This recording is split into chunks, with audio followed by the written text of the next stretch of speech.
Hello, during this session I'm going to be considering how we have perceived our universe in the past with Olber's paradox and how we perceive our universe today.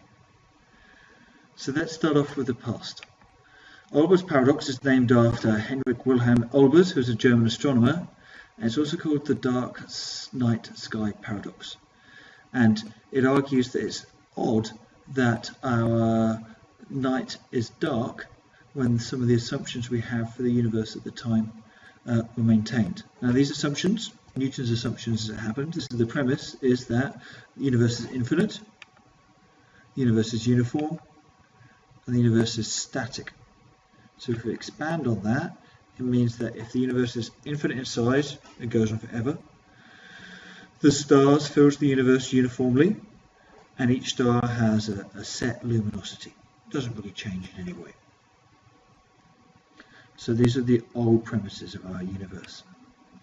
And if we look at these and think about it, so if the universe is infinite, then in every direction you should see a star, and that even though there should be stars further away which are dimmer, there'd be much more of them, and therefore these two things would cancel out. In fact, if we look at this mathematically, the argument's still valid.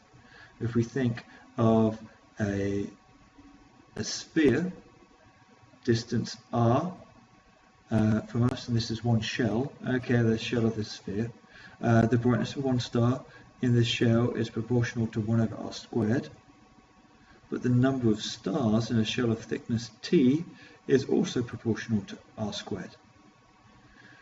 So all this means that the conclusion is the night sky should be infinitely bright, and clearly it is not. So why is that the case? Well, there's some problems with the premise. The problems are the universe is not infinite, light is absorbed before it gets to us, the universe is not static in terms of speed, and the universe is not static in terms of evolution. So let's just expand on each of these points. First of all, when we say the universe is not infinite, we mean it began with the Big Bang. There's a process here. So the Big Bang meant that it started from nothing, it's expanding out. So that means it's not infinite, it is finite, because it must be finite because it started from a finite beginning. In turn, the universe is expanding, so therefore it is not static. It is also not static as stars evolve and will not produce light forever.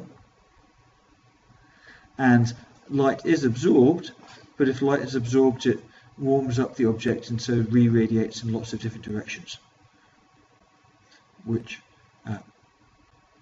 kind of are the reasons why we don't have an infinitely bright sky at night.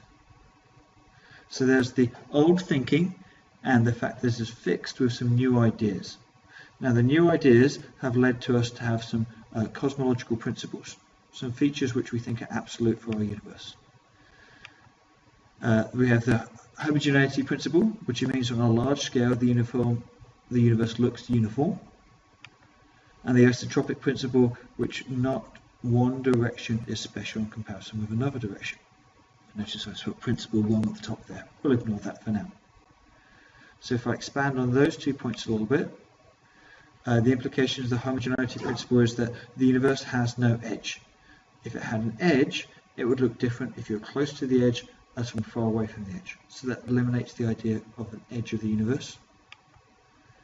The isotropic principle, the universe has no center, because if you did, observing from the center would have a different image to observing from any other point.